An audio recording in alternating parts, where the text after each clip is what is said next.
Assalamualaikum warahmatullahi wabarakatuh. Perkenalkan, nama saya Saskia Rizaki, saya dari kelas 11 IPA 1. Saya sebagai ketua kelompok dan saya mempunyai 3 anggota lainnya, yaitu Eka Andini Maisa Putri, Rehandra Putra Dejakaria, Docira Akval Devaro. Selanjutnya, saya akan membahas mengenai materi rangka tubuh manusia. Selanjutnya, ini gambar mengenai rangka tubuh manusia. Selanjutnya, di dalam rangka tubuh manusia ada penyusun rangka tubuh manusia, yaitu tubuh manusia bisa berbentuk dan berdiri tegak karena adanya rangka dan otot. Selain tempat untuk melekatnya otot, rangka juga berfungsi untuk melindungi organ dalam. Rangka juga membentuk sistem gerak yang memungkinkan manusia bisa melakukan kegiatan sehari-hari. Oleh karena itu, rangka tersusun dari sekitar 206 tulang, masing-masing memiliki fungsi yang beragam. Di dalam penyusun rangka tubuh manusia mempunyai 2 kerangka, yaitu yang pertama kerangka akasial. Kerangka akasial berfungsi untuk melindungi organ yang memelihara postur tubuh. Yang kedua, kerangka apendikular. Fungsi utama dari kerangka apendikular adalah sebagai penggerak tubuh. Selanjutnya, nama-nama tulang dan nama latinnya.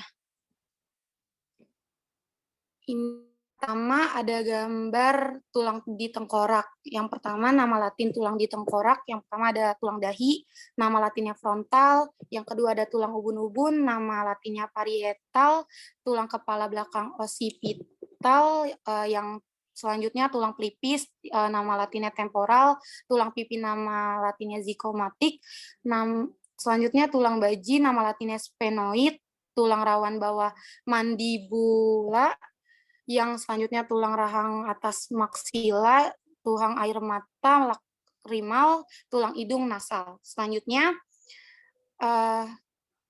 nama latin tulang di rusuk. Kepala tulang dada, nama latinnya manubrium. Badan tulang dada, nama latinnya corpus. Tajuk pedang, nama latinnya sipoid processus. Tulang selangka, nama latinnya clavicula. Tulang belikat, nama latinnya scapicula. Selanjutnya,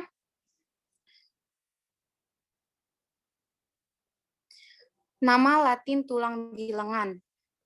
Tulang lengan atas, nama latinnya humerus, tulang pengupil nama latinnya radius, tulang hasta nama latinnya ulna, tulang pergelangan tangan carpus, tulang telapak tangan marta carpus, tulang jari-jari tangan phalanges. Selanjutnya,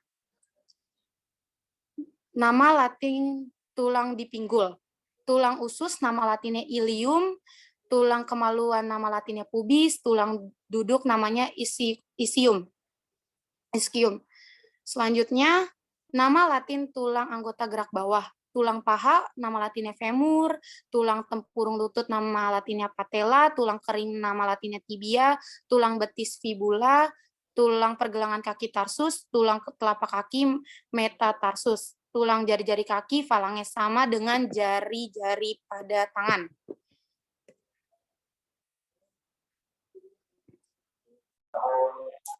Lalu persendian.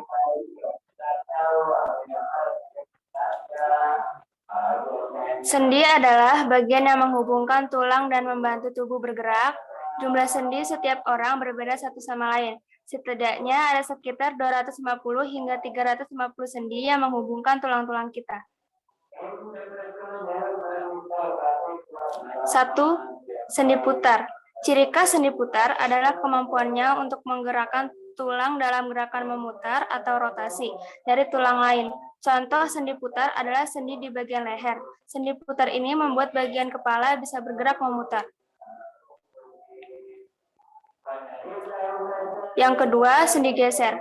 Sendi geser bisa dikenali dari di bagian tulang yang membentuk gerakan bergeser searah secara mendatar. Contoh sendi geser bisa dilihat pada bagian sambungan antara pergelangan tangan dan pergelangan kaki. Yang ketiga, sendi plana. Sendi plana membantu menggerakkan tulang ke berbagai arah, yaitu ke samping kiri dan kanan, serta gerakan ke depan dan belakang. Meski cukup fleksibel, sendi ini tidak mampu bergerak memutar. Contoh sendi plana yaitu sendi di bagian pangkal tulang ibu jari.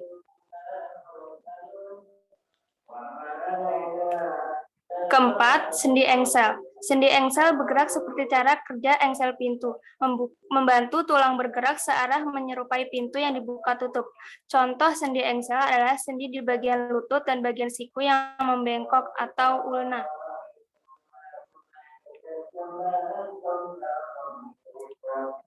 Kelima, sendi gulung. Sendi gulung ditandai dengan adanya rongga sendi dan bagian ujung tulang yang berbentuk bulat.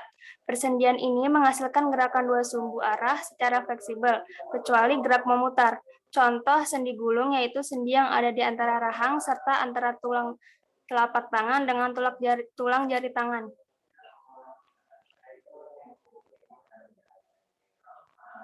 Enam, sendi peluru. Sendi peluru merupakan jenis sendi untuk berbagai gerakan ke segala arah, termasuk gerak memutar. Sendi peluru memiliki rongga sendi dengan tulang yang ujungnya membulat atau seperti bola.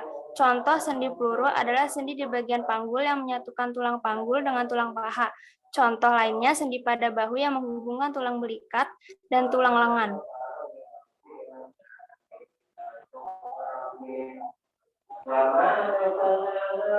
Selanjutnya adalah otot rangka atau skeletal muscle. Otot rangka merupakan bagian dari sistem yang memiliki kaitan erat dengan sistem muskuloskeletal. Pengertian dari otot rangka adalah jaringan otot yang melekat pada tubuh manusia.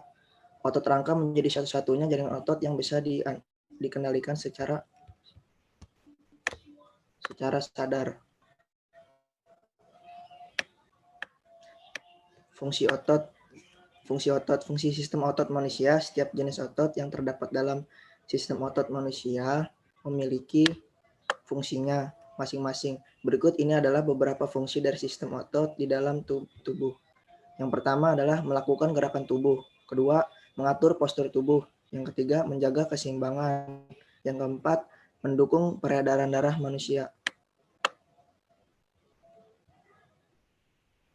Mekanisme gerak otot. Bagaimana mekanisme kerja otot? Tahapan-tahapan mekanisme kerja otot. Yang pertama adalah ketika impuls saraf tiba di neuron muskular, maka akan terjadi pembebasan asetilkolin. Asetilkolin akan memicu depolarasi sehingga menyebabkan pembebasan ion-ion CA2 dan retikulum sarkoplasma. Yang kedua adalah saat ion CA2 meningkat, maka ion tersebut akan terikat pada troponin sehingga mengakibatkan perubahan pada struktur troponin. Yang ketiga adalah perombakan ATP akan membebaskan energi yang menyebabkan miosin menarik aktin ke dalam dan juga melakukan pemendakan otot. Yang keempat adalah miosin. Miosin akan terlepas dari aktin, kemudian jembatan akomiosin akan terputus saat molekul ATP terikat pada kepala miosin. Yang kelima adalah proses kontraksi pada otot akan berlangsung selama terdapat ATP dan ion CA2. Ketika impuls berhenti, maka CA2 akan kembali ke retikulum sitoplasma.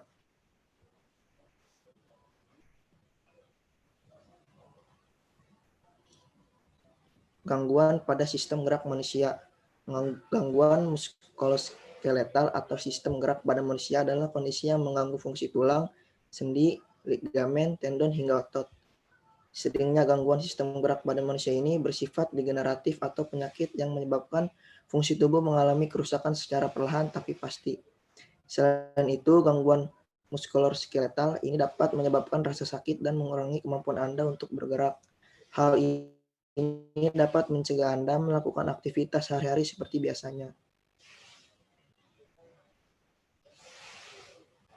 Gangguan sistem gerak manusia. Gangguan sistem gerak manusia adalah kondisi yang mengganggu fungsi tulang sendi, ligamen, tendon, hingga otot. Sering gangguan sistem gerak pada manusia ini bersifat degeneratif atau penyakit yang menyebabkan tubuh mengalami kerusakan secara perlahan tapi pasti. Selain itu, gangguan muskuloskeletal ini dapat menyebabkan rasa sakit dan mengurangi kemampuan Anda bergerak. Hal ini dapat mencegah Anda melakukan aktivitas sehari-hari seperti biasanya.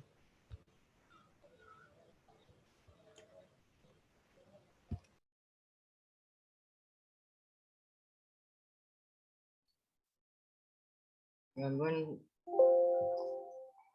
pada sistem gerak manusia yang menyerang tulang.